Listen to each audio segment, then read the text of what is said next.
Count it all joy, Charles is back online.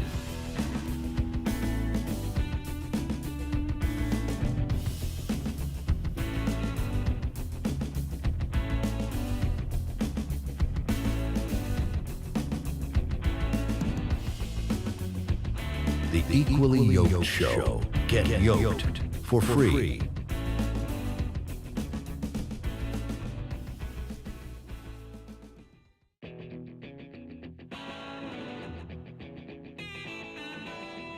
Count it all joy, Charles is back online.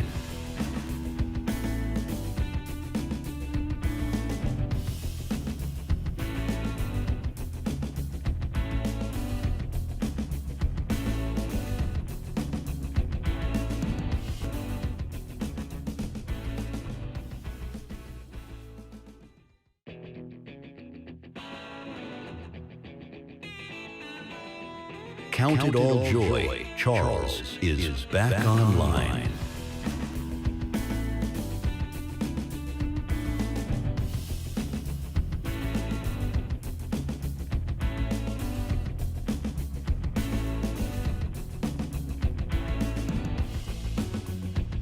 The Equally Yoked Show. Get yoked for free.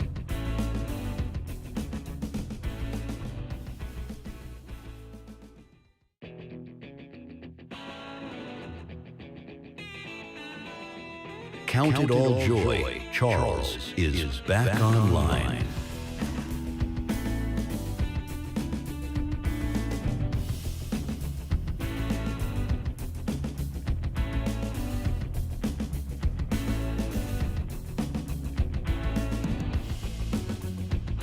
The Equally Yoked Show. Get yoked for free.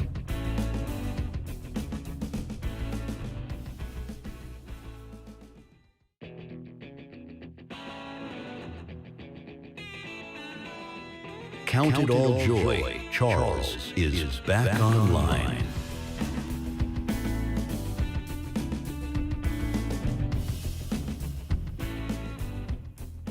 Welcome back to the podcast. This is the Equally Yoked Show, and I'm so glad that you are here with me today to talk about the latest things regarding, of course, the President of Peace. Now, we're going to be discussing these things in length, and hopefully you guys stick with me to the very end so we can discuss all these matters. And of course, I'm going to open it up to you guys for questions at any given notice, and so that we can take some things and see exactly where we are when it comes to this whole instance of Trump actually being the President of Peace. Is he actually who he says he is? Is he actually doing what he said he would do when we talk about the fact that he is made promises during his election campaign?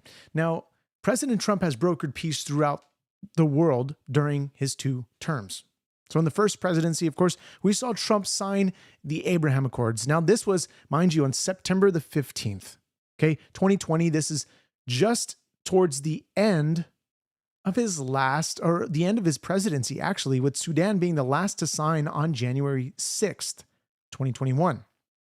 Now, the leftist media reports that although some of the conflicts that Trump supposedly brokered peace are still unresolved. But of course, like I said, these were done in the last moments of his presidency. Now, of course, he was attempting to do much more in his first presidency, but he couldn't because he kept finding opposition time and time again through the obviously bad picks that were recommended to him for his first cabinet. Otherwise, we saw some bad actors that weren't actually on his side, which made things a lot more difficult. And of course, considering the fact that he was being indicted multiple times. So countries quickly saw that the decline in the power of the United States under Joe Biden, now that President Trump was out of the way. Conflicts began to erupt just months after he was elected into office. And so since then, we saw an invasion of the United States by opening up our borders, allowing illegals to come in, Russia invading Ukraine, Hamas attacking Israel multiple times, leading up to the October the 7th war, and Iran attacking Israel via its proxies, and then by direct attack from Iran in last year when Iran launched 300 missiles and drones towards Israel. So with internal and external conflicts rising, America was in no position under Joe Biden to broker any type of peace. Biden's only action was verbal warnings, but no consequences. So before we continue on, guys, thank you so much for being here. We're going to be talking a lot about all of this stuff concerning the Russia-Ukraine war, concerning what's happening in California. There's a lot going on. There's so much going on. And of course, we need to discuss these things. And of course, I'm going to open it up to you guys in a moment. But I do want to put out a poll for you guys to interact with. And this is, has President Trump kept his promise of no new wars? I want to open it up to you guys to see exactly what you guys are saying concerning this. Because I believe, in my opinion, this is my opinion. You don't have to subscribe to this opinion. My opinion is that he's undoing these wars that during his second term he inherited from the Biden administration. This is a clip here that I want to show of Trump, how he promised no new wars. And let's play. You know what? Let me see. I think I want to make sure I got the right clip for you guys, because this is going to be crucial into here. Let me go back here. This is going to be crucial into understanding exactly where we are in this current administration. Because we need to know that we were being spoken to with honesty, with fairness. So let's check this clip out here. I'm going to bring you guys in.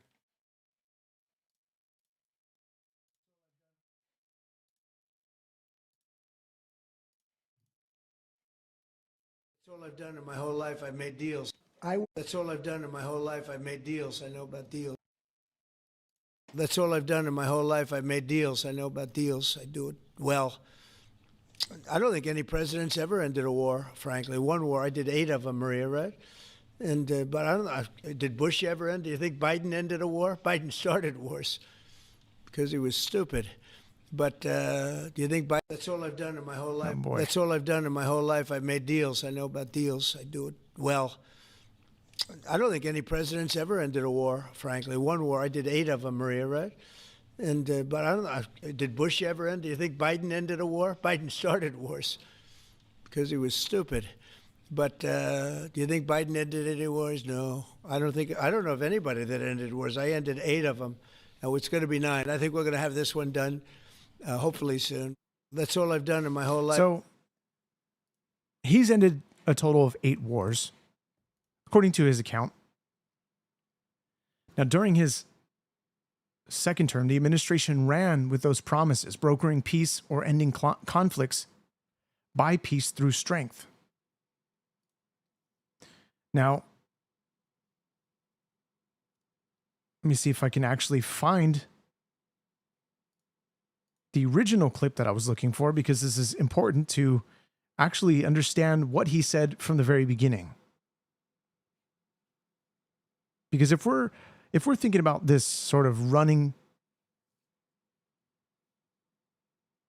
here we go. This is what it's going to be. This is the clip here. This is the actual clip that I'm looking for. Here we go. I will also restore peace through strength, and I will prevent World War III from happening. We will stop it. You know, when crooked Hillary Clinton was running against me, she said, "Look at him, listen to him. He will start a war, a world war." We had no wars other than I defeated ISIS in its entirety, 100% of the ISIS caliber. Listen to his rhetoric. Listen to his horrible tone. I said that horrible tone is going to keep people from fighting us, and that's.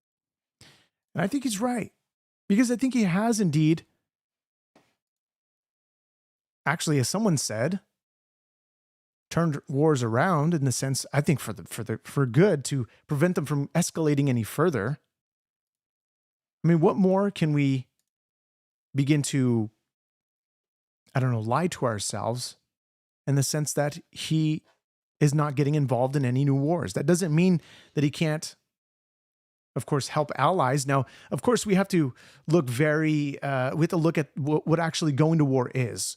Going to war is actually by Congress declaring war. So in that sense, he hasn't started any new wars. And we can look at the past presidencies. But getting involved into these Middle East quagmires where we then begin to continue the funding of endless wars that started prior to any of the Democrats that actually initiated the wars. This is a clip here concerning the Ukraine President Vladimir Zelensky and President Trump during the discussion talking about this sort of peace that has been happening, that Trump has been brokering. And on that note, you will go down as the peacemaker, no doubt, and you will resolve this war. Well, we resolved 8 others. It's funny how people say that. If you get this one, every time I do one, they forget about that one. I solved 8 wars. Go to Rwanda and the Congo, talk about India and Pakistan, look at Thailand, look at all of the wars that we solved. And every time I solve one, they say, if you solve the next one, you're going to get the Nobel Prize. I didn't get a Nobel Prize. Somebody got it who's a very nice woman, very nice. I don't know who she is, but she was very generous. So I don't care about all that stuff. I just care about saving lives. But this will be number 9. But every time I solve one, they said, sir, if you solve one more, you're going to be known as a peacekeeper. So to the best of my knowledge, we've never had a president that solved one war. Not one war. Bush started a war. A lot of them start wars, but they don't solve the wars. They don't settle them. And especially when they have nothing to do with us. I guess just about all of these wars had nothing to do with us. But I saved tens of millions of lives. The Prime Minister of Pakistan said, I saved millions of lives in interceding on Pakistan, and you look at Pakistan and India as an example. That would have been a bad one, 2 nuclear nations, right? So I say this, this is pretty much the last one, although I do understand that Pakistan attacked, or there is an attack going on with Afghanistan. That's an easy one for me to solve if I have to solve it. In the meantime, I have to run the USA, but I love solving wars. You know why? I like stopping people from being killed. And Amen. I think this is important. Important to realize that it's not for the Nobel Peace Prize, as people have been saying. It's all about the Nobel Peace Prize. It's not for the Nobel Peace Prize. I'm sure he would like to receive the Nobel Peace Prize for being known as the president of peace, for being known to stop or end wars. And of course, we're going to use that as what he's claimed and what many have others claimed in the Trump administration, peace through strength. Now, Biden Netanyahu has, in July, the Israeli prime minister nominated President Trump for the Nobel Peace Prize. He was also nominated by 3 U.S. representatives for his work on the Abraham Accords and the ceasefire agreement in Iran and Israel. The prime minister of Cambodia also nominated Trump in August 2025 for his role in the ceasefire with Thailand. Javier, the foreign minister of Malta, nominated Trump in October 2025 for his work on the peace in the Middle East and Ukraine. Now, there was a comment that I do want to address for a moment, that what happened to I can end the war in one day. Well, look, I think maybe he underestimated this war and how deep it is, actually. That Putin doesn't want to come to any sort of agreement. At least it seems so. Now he's being optimistic, saying that we're having good conversations on the phone, and it seems like we're gonna, he's actually very optimistic that he's gonna broker some kind of peace deal. Now, whether that actually is the case, we don't know. Only in the coming weeks will we understand if what he was saying was actually true. Now, this is all contingent upon Zelensky and Putin to come to the table and actually make the deal. Trump is the middleman trying to broker this peace. Now, ultimately, will he step away, or will he continue to fund, or rather, the European nations continue to fund Ukraine for this battle? Or even if tomahawks are provided, as is mentioned in one of these clips here. Well, I'm not going to play the clip for you, but in the full length of the video, mentions about tomahawks in the trade for drones, Ukrainian drones to the U.S. Trump says, we hope that we don't have to go to that point. But it may be possible. Now, there was one of the reporters that asked, well, what's the difference between the diplomatic relations between you and Putin and Zelensky here? Like, what are the differences between the last presidency and Donald Trump? And Zelensky actually mentioned, well, Biden's not here because he's not in office, so he can't really do anything, or whatever that case is.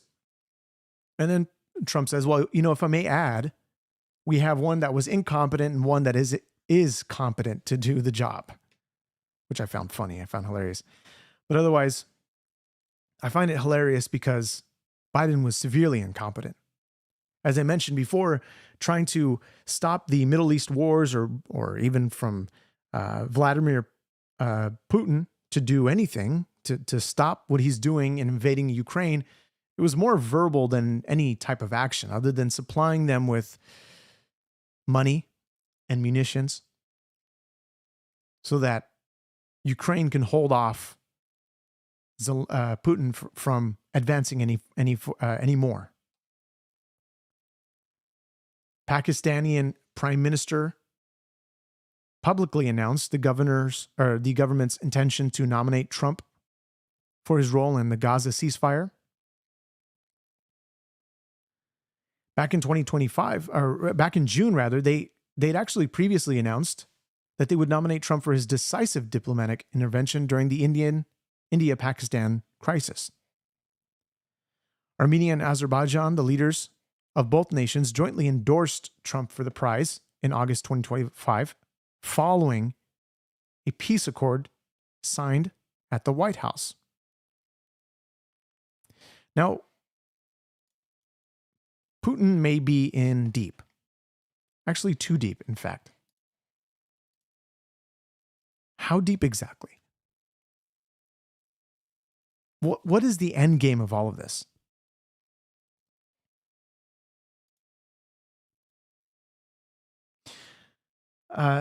Nalders, I'm not sure exactly how to pronounce that correctly, but look, you were last here. It looked like an emergency. Everything was okay. Yes, everything was okay. Thanks for checking in. I must say, that day was my wife's birthday, actually. So I was waiting to give her a little gift, and I abruptly stopped the stream so I can do what I needed to do. Go and give her the gift. Everything's good. All good. Thanks for checking it. That's so crazy that you're back here. I'm so glad that you're back here. It was an emergency in a good way, I guess you could say, because I had a little short window of time to go and do what I needed to do to get her the gift, as it was way past 12. I actually got kind of sidetracked from reading the chat and all that stuff, which is not a bad thing to read you guys' chats. I love it. I love talking to you guys, but yeah, thanks for checking in. I appreciate that. Thank you. Yeah. Appreciate it. Blue Slime, you say the agreement with Hamas will not hold. Hamas has already attacked IDF soldiers and has not returned all hostages as agreed. You know what's interesting? We're going to get into this a little bit later, but where are all the Palestinian protesters? Where are they? Free Palestine?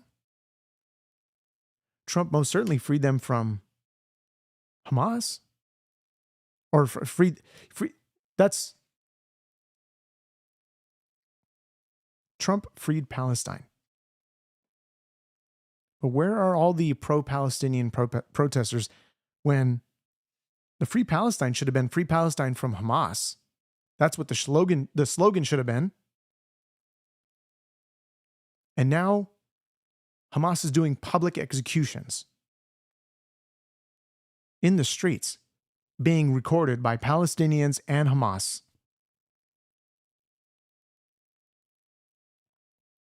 We'll get to that later, but I'm going to conclude this poll here. Has President Trump kept his promise of no new wars? 48% of you say yes. 52% of you say no. We're going to end the poll there at 58 votes. Now, I do believe that Trump actually has kept his promise. Of course, we're all subject to our own opinion here. Of course, this is important as we have this open dialogue.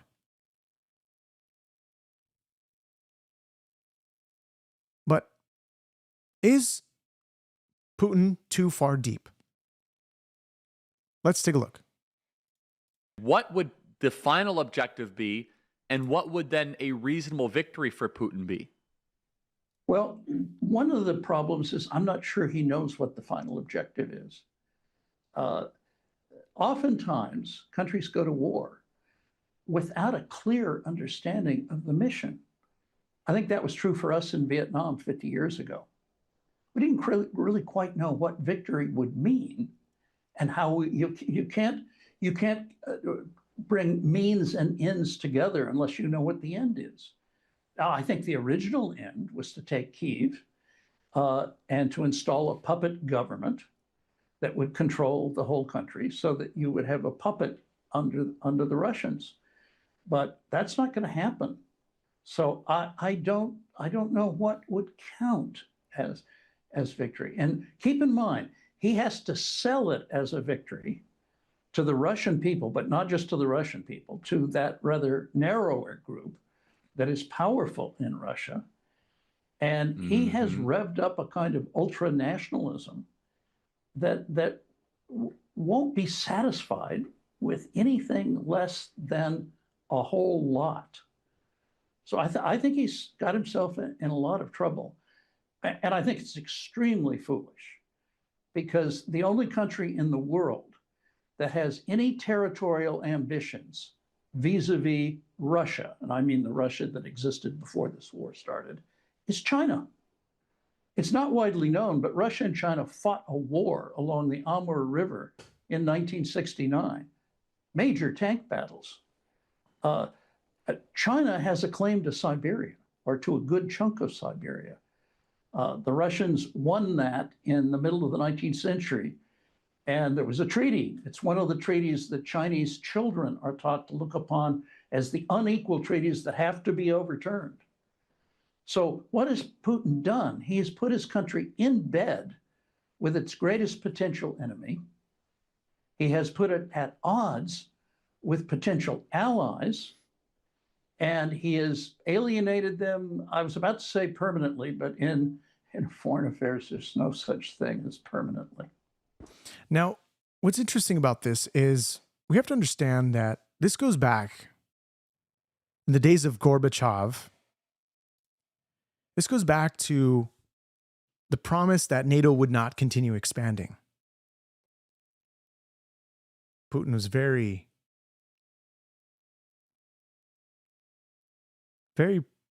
against the idea of NATO expanding because of the promises that were made, I think, back in Reagan's day, that NATO would not continue to expand. As to why the reason of the Berlin Wall was taken down. Now, there's all this sort of history behind as to, I guess, the final straw that broke the camel's back as to why Putin decided to go and invade into Ukraine. But the U.S. involvement in Ukraine really is more of a security assistance to Ukraine versus Russia. Began in earnest after Russia's large-scale invasion in 2022 of February, and continued all the way to 2025. So this is not a declared U.S. war, but ongoing. So this is all very important when we're looking at the past presidencies from the Afghanistan withdrawal to Biden's continued support of the Russia-Ukraine war, support to Ukraine, of course. I mean, the wild videos that we've seen that have come up of Zelensky in the, I think it's the U.S. Parliament building, if I'm not mistaken. Or we're basically where the Speaker of the House is generally speaking. I forget where this area is or what that room is called. And he was essentially, I mean, we saw Nancy Pelosi and Kamala Harris waving a Ukrainian flag in the, I think it's the Capitol Rotunda, if I'm not mistaken. I could be wrong. Crazy stuff that we saw.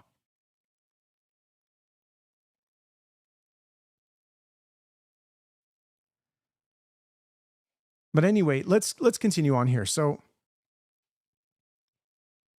we're approaching a year into his presidency, and this is just the beginning. There's still many corrections that need to be made. Rogue judges,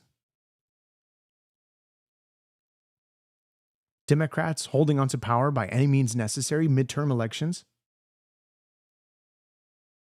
So I want to open it up to you.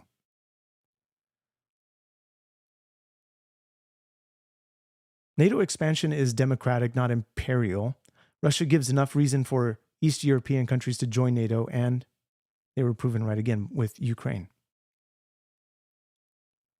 Chase, welcome back. Always good to have you in here, sharing your point of views, even though I think they're wild. Great to have you. Always good to have you. So, with all this stuff that we're covering here, Gavin Newsom has been, he's been really shaping up California. And depending on who we have in the gubernatorial race to actually win California, we're really on the brink of, California is going to be in a bad position in the coming months. In the 2026 elections,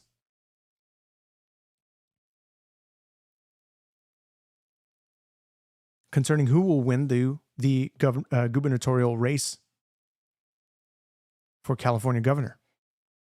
But his latest push for Prop 50 to redistrict the map of California, or to redraw the map, the district maps, to keep Democrats in power. I mean, that's essentially what it is.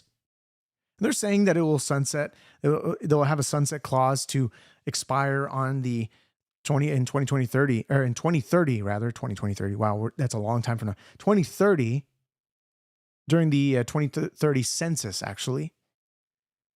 But there's a lot of nuance to this, to where only California is cooked. Yes. California is cooked. She wins is, I'm trying to get out of here. She wins is done. There's that one lady that we were covering in the last, Katie, I think it was. What was her name? Kathy? I think Kathy was her name. Said California has been responding to Texas and the Republican attempts to redistrict their states. At least California is voting on it. Yeah, so that's what Gavin Newsom is proposing here.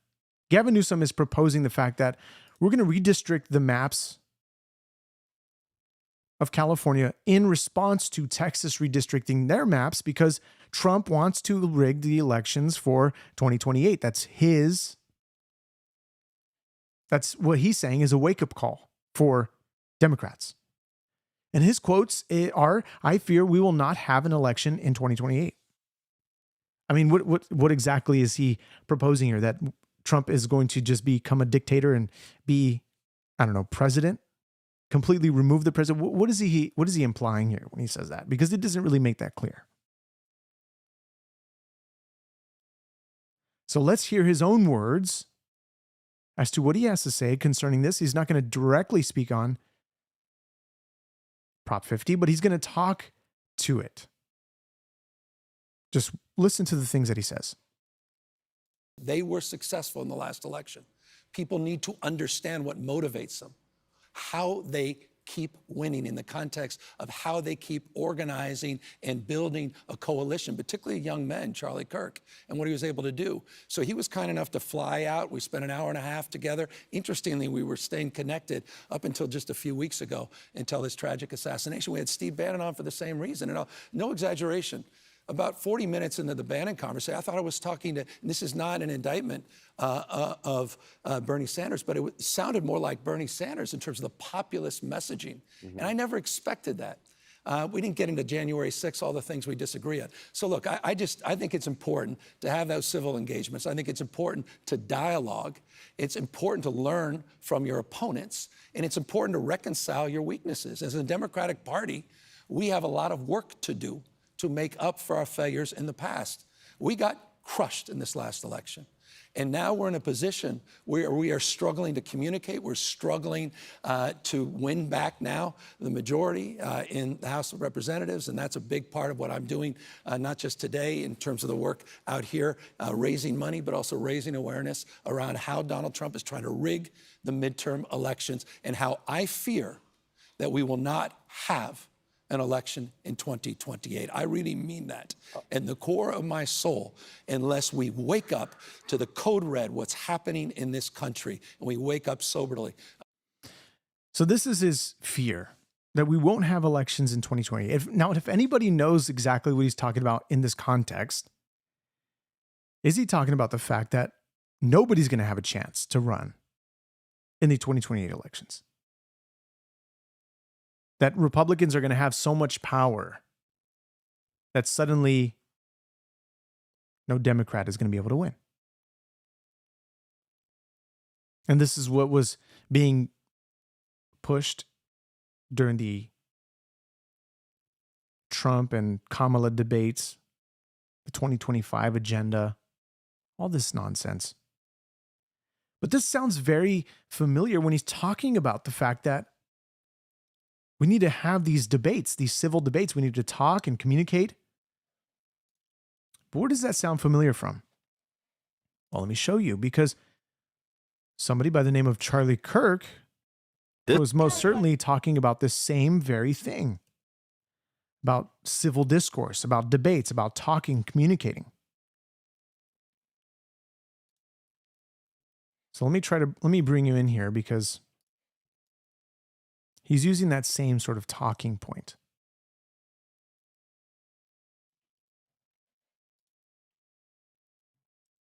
Sure. What was your name again? I'm sorry. I don't think I told you. My name's Mercury. Nice to meet you. Why are you here? Okay, I've been asked that question a lot. First of all, that question should not even have to be asked, but when people stop talking, really bad stuff starts. When marriages stop talking, divorce happens. When civilizations stop talking, civil war ensues. When you stop having a human connection with someone you disagree with, it becomes a lot easier to want to commit violence against that group. What we as a culture have to get back to is being able to have reasonable disagreement where violence is not an option. You think that's not emotional violence? How is this, what is emotional violence, by the way? I don't know what that is. It is harm intentionally perpetrated on another person, another human being, that is intentionally targeted at their emotional well-being. Okay, so feelings mean nothing to me. Isn't why we had the First Amendment to try to push our boundaries and to hear things that might make you mildly uncomfortable? This doesn't make me mildly uncomfortable. Does it make you very uncomfortable? It makes me angry. Now, something that Charlie Kirk has said a little bit after his conversation with Gavin Newsom, he did a whole commentary about his own things that he should have said, things that he could have brought up.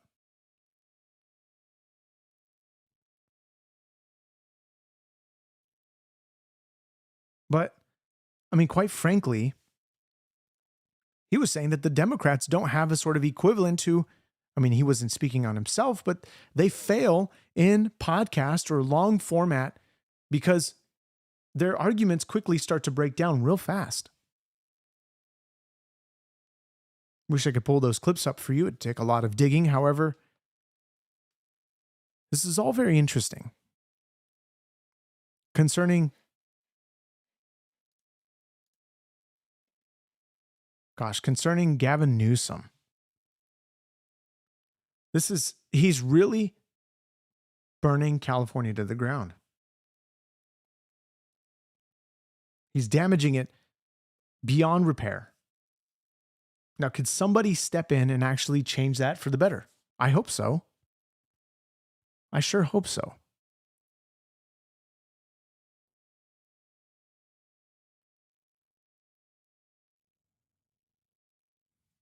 Let's take a look at what Gavin's newest push for locker room policy. Here we go. Well, California Governor Gavin Newsom signing a new state assembly bill into law that critics say will increase the number of trans athletes competing in women's sports.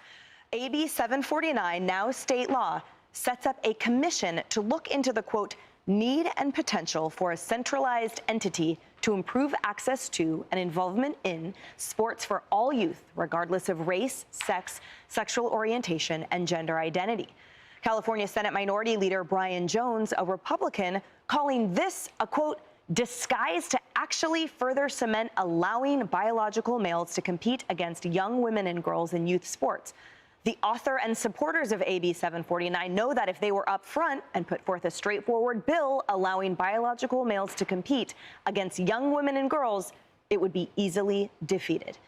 In his own words, the governor has said men competing in women's sports is wildly unfair. Would you do something like that? Would you say no men in female sports? Well, I think it's an issue of fairness. I completely agree with you on that. This is the clip that and you probably aren't seeing it because it's going to just how it's cut off, but otherwise, that's the clip of which I think is phenomenal. I think you should watch Charlie's commentary on his own podcast with Gavin Newsom concerning this biological men and women sports, which this was the clip that I was going to play up for you, but otherwise they managed to do that themselves, which is great. But even then, Gavin Newsom is also, I mean, he's passing other bills like AB 495. What do you guys think about that bill? Anybody who live in California understand how dangerous AB 495 is. But I do want to pull out a new poll. Does Gavin Newsom have a chance in the 2028 elections? Do you think he actually stands a chance? Because the heads of the sort of Democrat Party right now are seemingly considering to be, and this might be the case of the who we're up against, I guess you could say, is AOC and Bernie Sanders. If you guys have seen her or their panel discussion, what is it? What do they title that nonsense? Town hall meeting that CNN hosts. We're going to cover that stuff in the next podcast tomorrow night. We're going to cover that stuff. It's going to be fun. We're going to be covering Mamdani. We're going to be covering the AOC panel. We're going to be looking at all that stuff because Mamdani just had his the mayoral general election debate. And I think it's going to be funny. I think it's going to be wild. I think there's a lot of stuff that we need to cover concerning those things. So if you guys want to come back for that tomorrow, consider subscribing, consider being back here in the chat because we're going to be talking about all that. But otherwise, so Ollie Poppy say yes, Newsom 2028. Newsom probably does have the best chance. I mean, who knows? Who knows? I think his popularity is dwindling. Because his views from what he was doing with his podcast to shift over, and this is funny because he's hosting a podcast when he has a state to run, when he's actually failing the state. And the only reason why he cleaned up the homeless in San Francisco was because his buddy, Xi Jinping, was visiting. The streets were clean. The streets of California. Yes, and by the way, turn the notification bell on if you guys do manage to subscribe so that you guys can be here for the video tomorrow when it does go live. It'll be around 10 o'clock, 10:30. But Sat 1337, you hope Mamdani wins. Mamdani is really catering to a lot of people in New York. Do you live in New York, by the way? Out of curiosity. Is that somebody you want to see as your mayor? He has a lot of big ambitions which, I mean, again, we're going to go over some of the stuff tomorrow, but just to sort of preview, he talks about in an interview with Fox, he mentions directly, he actually looks at the camera and says directly to Trump that I'm willing to work with you to get affordability in New York. But then on his latest debate, he talks about the fact that the headlines that he wants to read, this is like the first question that they ask, okay, what are the headlines that you want to see in the first year of your term? Basically says something to the effect of that he's going to be continually, here we go. Let me see if I can bring this up because I think this is actually funny. Well, not going to tease too much, but he basically says continuing to oppose Trump in to that effect.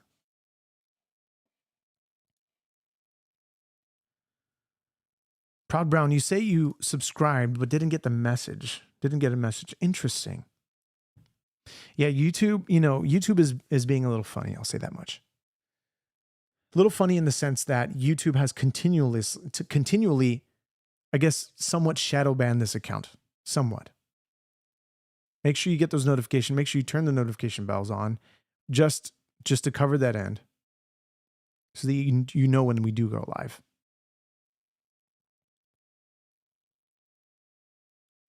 But so far, 24 votes. I want you guys to get in your votes for Gavin Newsom if he has a chance. We're at 50-50 right now. If he has a chance in the 2028 elections. I think AOC Bernie Sanders has probably a bit of a better chance to at least lead the primaries. I wonder who Gavin Newsom would pick, but I think ultimately, depending on where we are in the next 3 years, approaching on 1 year of Donald Trump's presidency, depending on the next 3 years, if people actually will look back and say, you know what, President Trump was indeed a good president. No new wars, borders are closed, affordable gas, affordable groceries, none of this weird digital ID nonsense.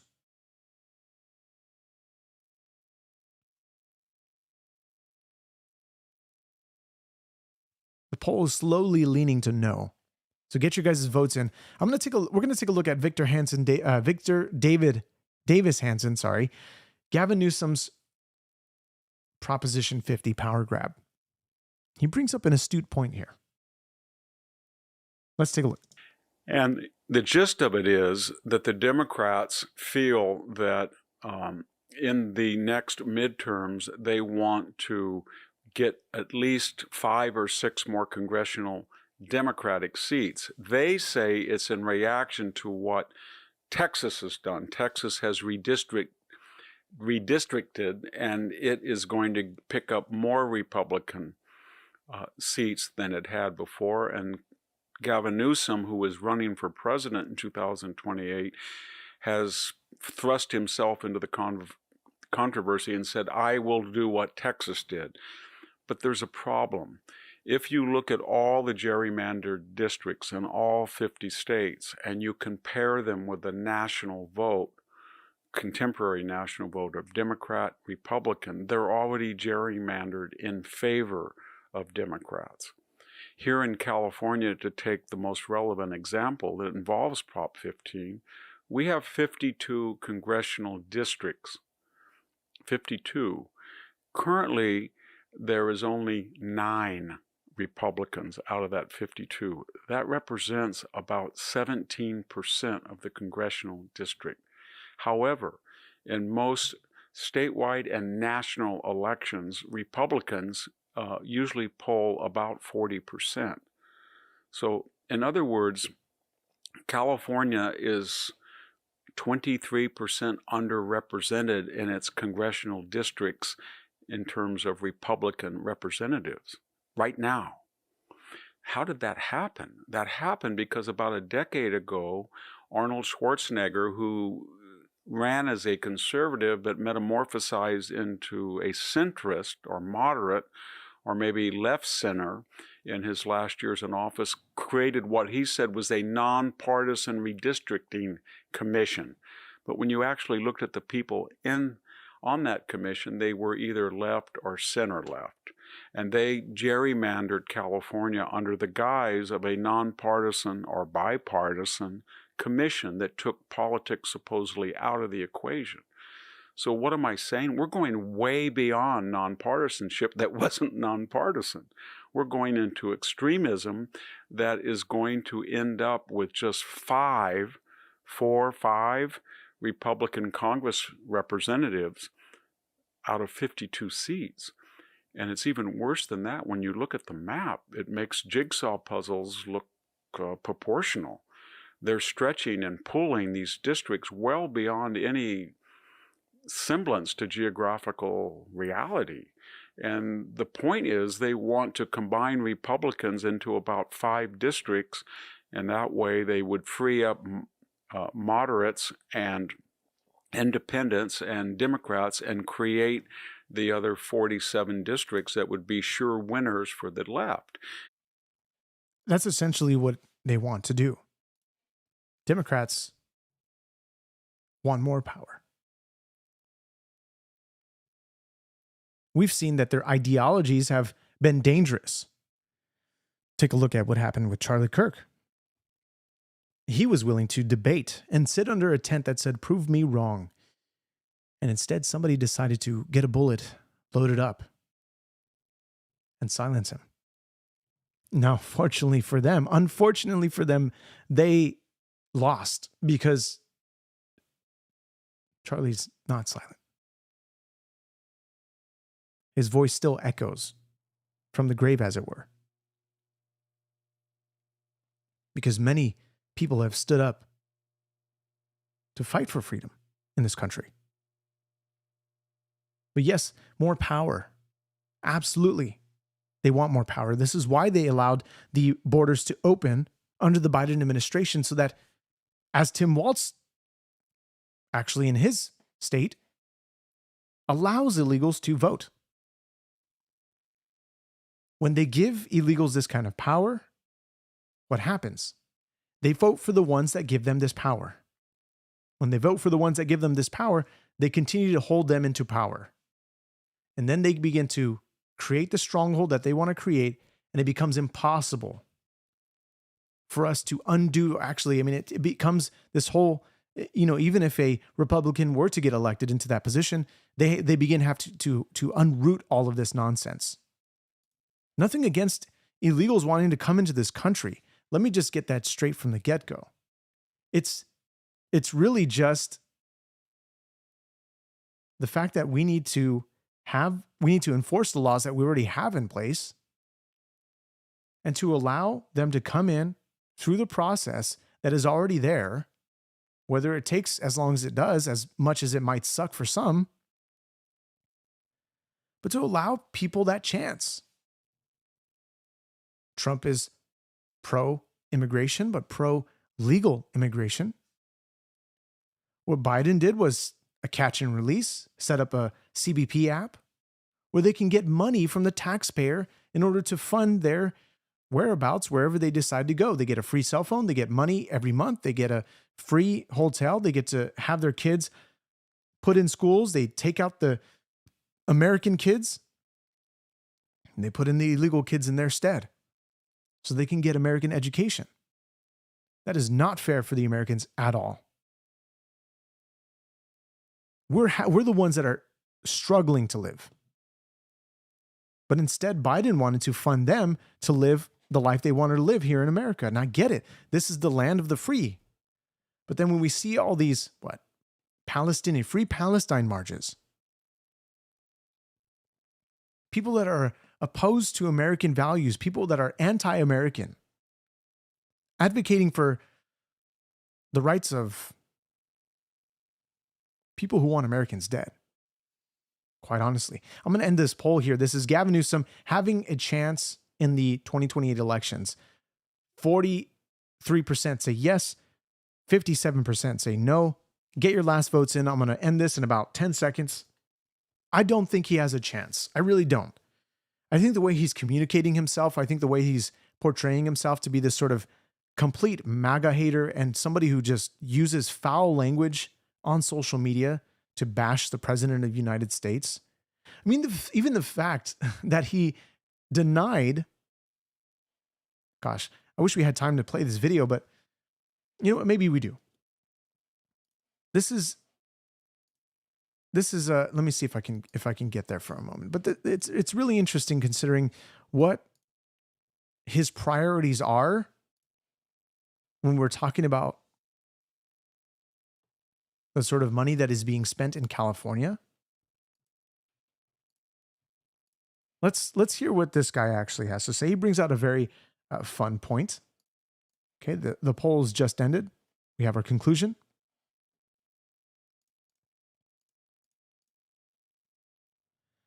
Now let's take a look at this, and I want to know your thoughts.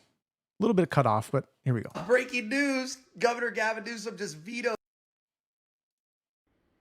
Breaking news, Governor Gavin Newsom just vetoed this SB 326, a wildfire planning bill that would have helped California anticipate and prevent the worst fire damage. Why? Because it would cost too much. Shockingly, it would have cost less than Newsom's political vanity project known as Prop 50. But let's get into the details. SB 326 passed both the state assembly and the state senate unanimously with 0 no votes. Do you know how hard that is?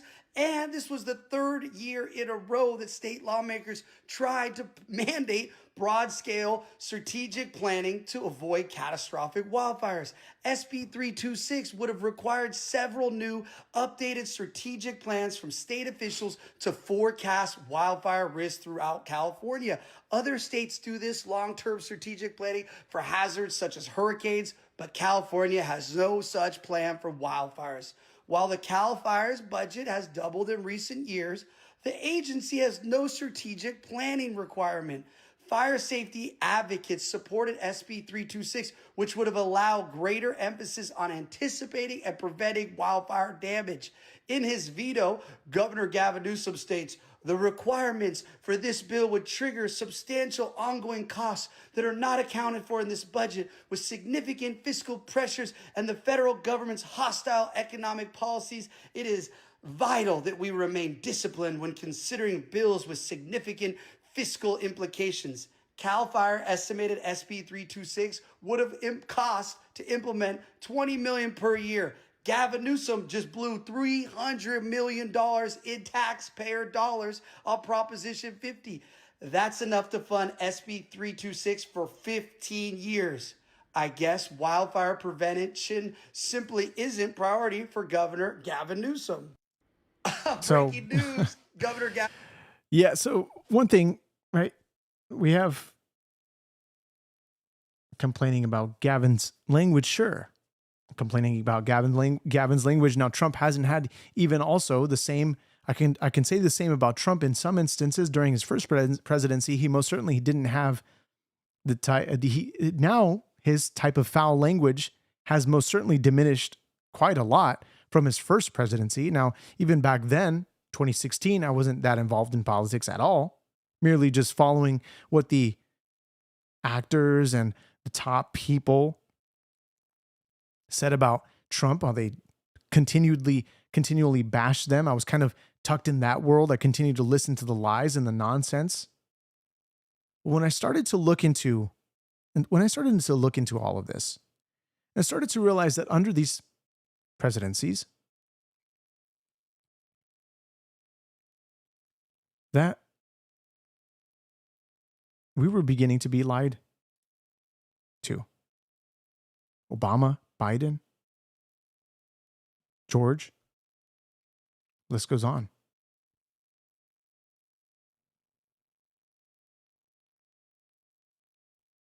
So what do you suppose, by the way?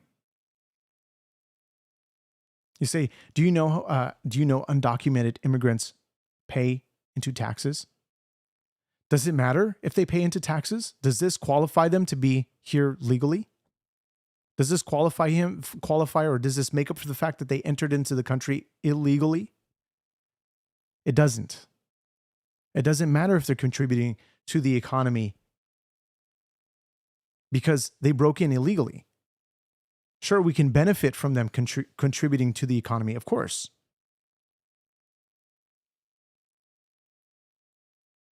But you're using terms very loosely here and how they're paying into taxes. We have to go through all the details how they're able to even pay taxes in the first place. How are they paying taxes?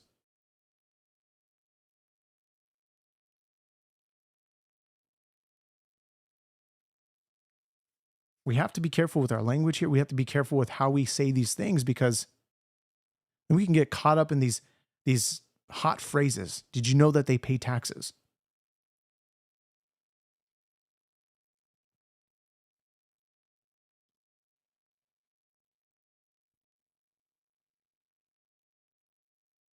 And the ones coming to seek asylum, there is still a process. But when they begin to take advantage of the system and they begin to, for example, cause,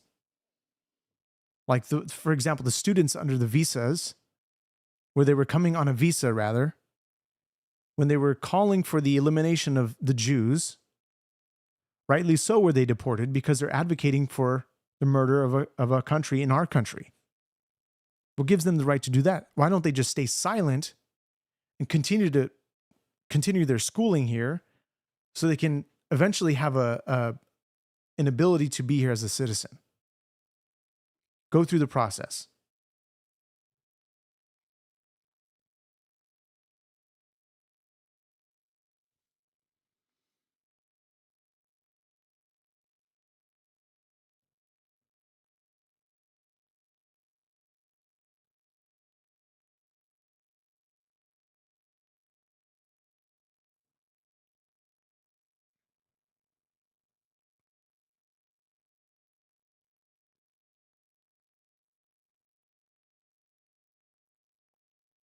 Say it's called a tax ID number.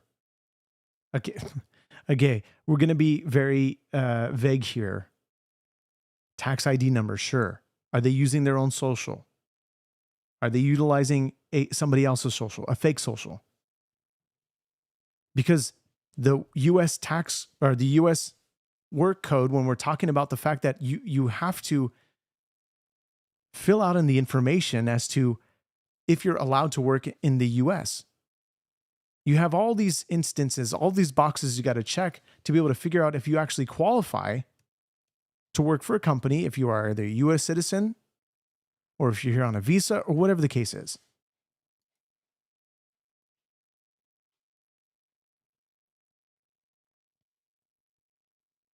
But like I said, they want illegal, the Democrats want illegal immigrants here to vote for them so that they can stay in power. That is really why they want him. They don't care about the Americans. They don't care about the illegals coming in here. They just want to stay in power because they love their filthy, rich lifestyles.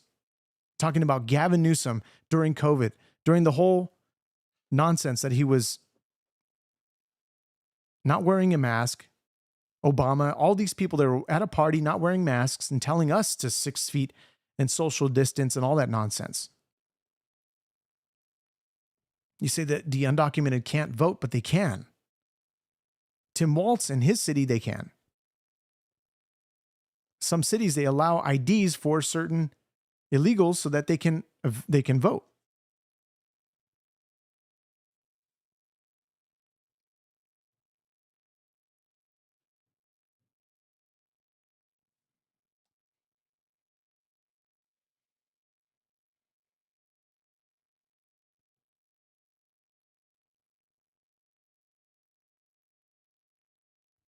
let's continue on here with this redistricting, because I think we need to really understand what's at stake here.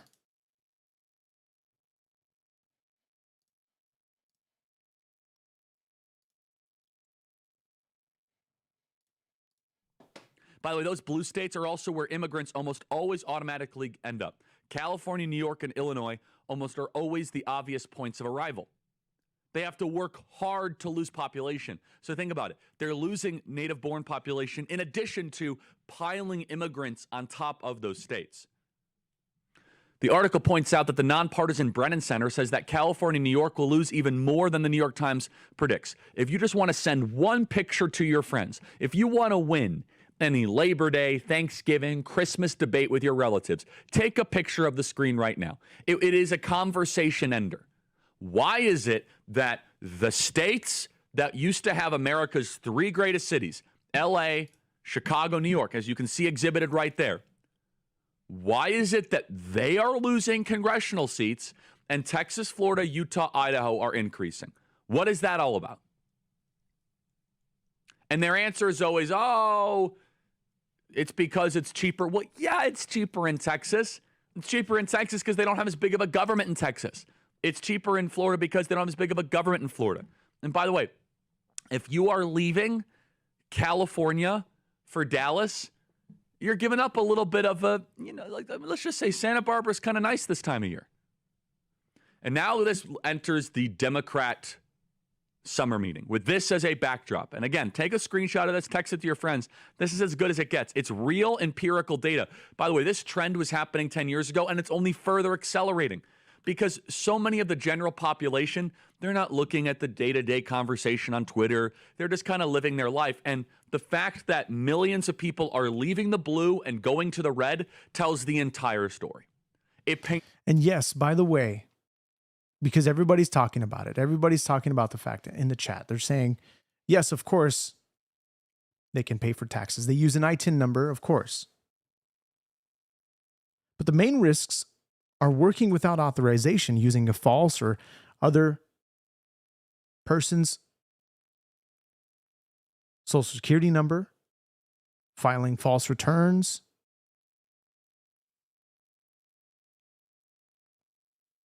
they have to file the appropriate federal tax return.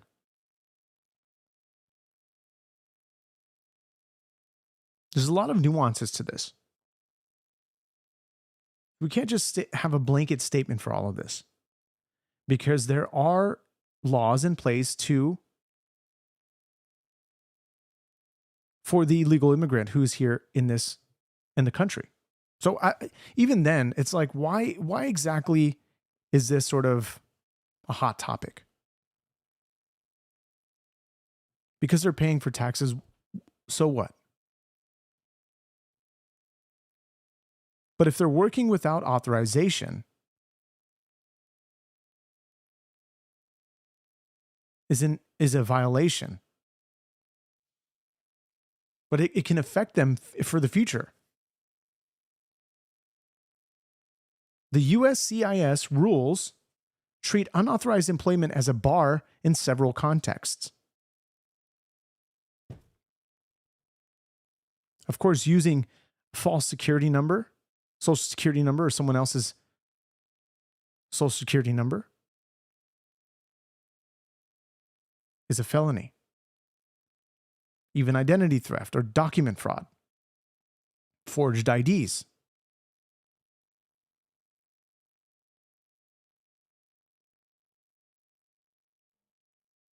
Filing false information on your ITIN or tax forms.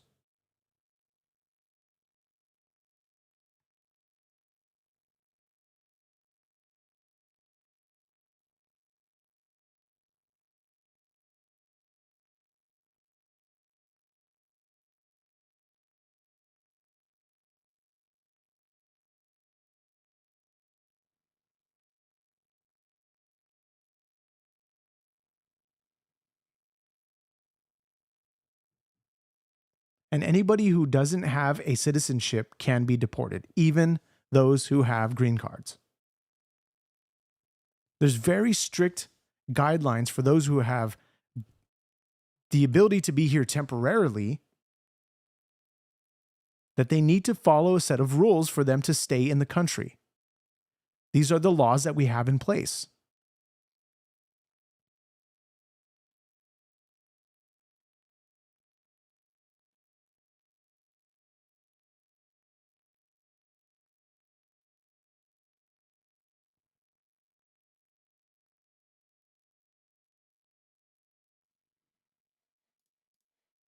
It's the entire picture.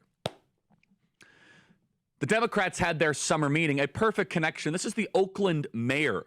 You know, they're really going down to like AA and single A baseball. The Democrats, they look at their roster and they're like, boy, we gotta really retool. So this is basically like their single A baseball first baseman. Oakland Barbara Lee, the Oakland mayor. This is who they think is going to be the new triumph. Yeah, when I think of success and I think of a desirable city, I think of Oakland. Play cut 323. Now, Donald Trump, you know, he trashed Oakland. He lied about us. But Oakland is not afraid. We embrace all residents, including our immigrant communities.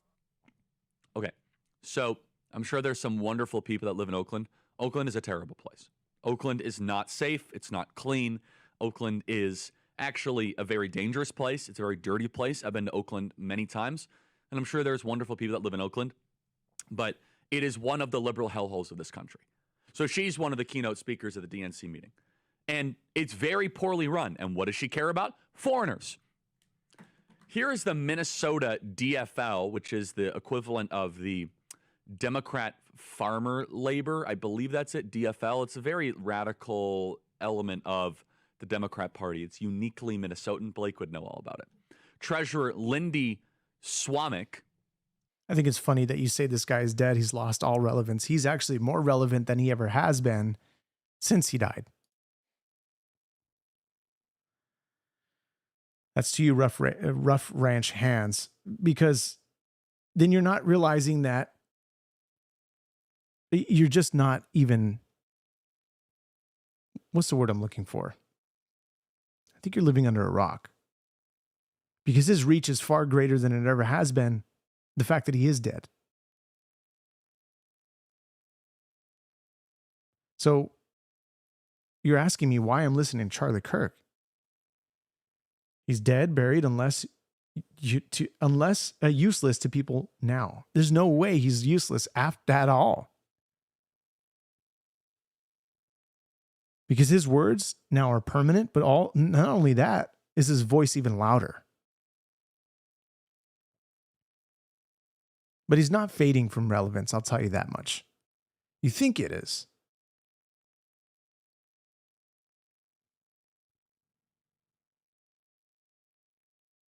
Those saying he's a grifter or he was... I'm not saying he's like Jesus. Relax. I think you need to relax with that.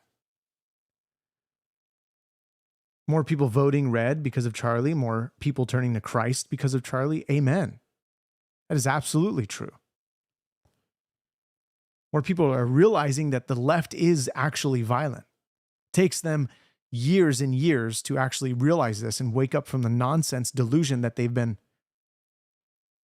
lied to about for the last, I don't know, however long.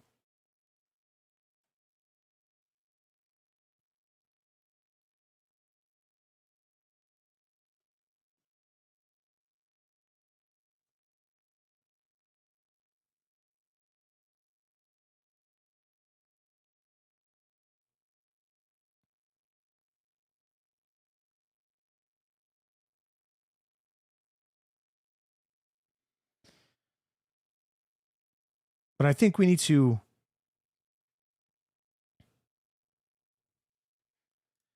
begin to wrap this up. Because we have one side who's saying, going back to the original topic from Trump being the peace president or president of peace, one side that's saying Trump's not doing enough. That he still needs to do a lot more in order for him to at least maybe be considered decent. The Clintons have most certainly come out saying that they're actually congratulating him from the deals that he's been made that the deals that he's making, especially the deal in the Middle East. Then we talk about all those who indeed are not even protesting Palestine being free from Hamas. They are actively committing mass executions right after the last living hostage left Gaza. But everybody's silent. Everybody's silent. Not talking about it anymore. Where are they now? Why are they not out protesting anymore?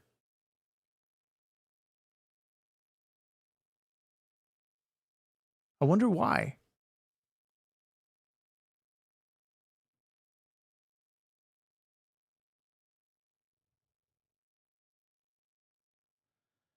Blue Slime, by the way, I don't know who will win the elections in Israel yet next year. I don't know. You've been asking that question for quite some time and throughout the stream since you joined. I really don't know who's in the running for president or prime minister rather. Now there is a story here because of course what happened under the Biden administration. This is what we're seeing. The FBI arresting an alleged October 7th attacker living in Louisiana. Federal prosecutors say the 33-year-old man took part in the Hamas attack on Israel, then traveled to the U.S. on a fraudulent visa. Senior correspondent Jonathan Seri has more on what we're learning. Jonathan.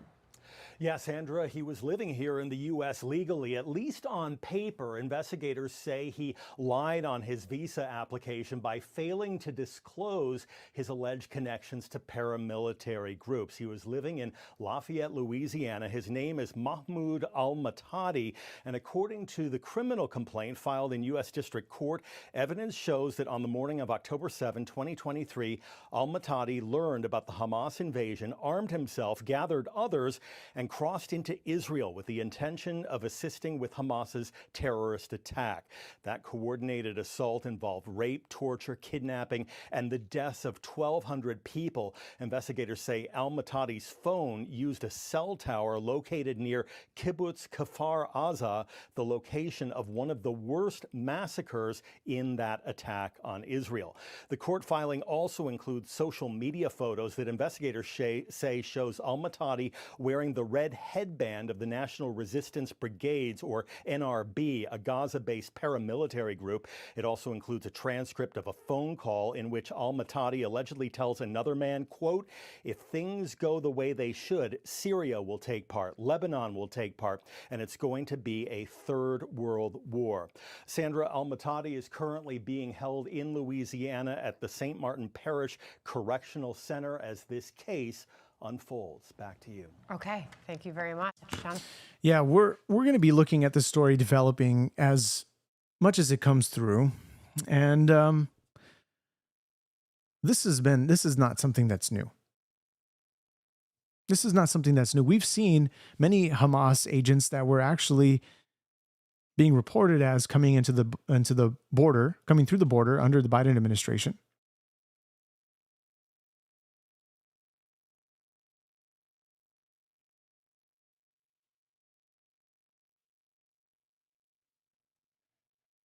And this is what we're seeing continue to happen.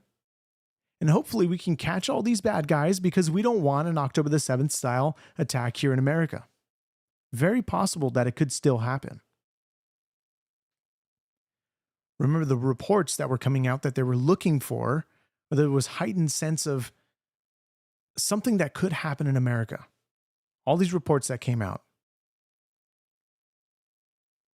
Tomorrow we'll be going through a lot of that stuff concerning all of the talk about Hamas, about Mamdani. We'll be looking at the town hall meeting We're going to be looking at all that. So guys, if you guys want to see that tomorrow, please consider subscribing. Please consider being here tomorrow, 10 to 10:30. Around that time, we'll be going live and we'll be taking your comments and reading them through. So I appreciate you guys' dialogue. We'll see you guys in the next one. Peace out.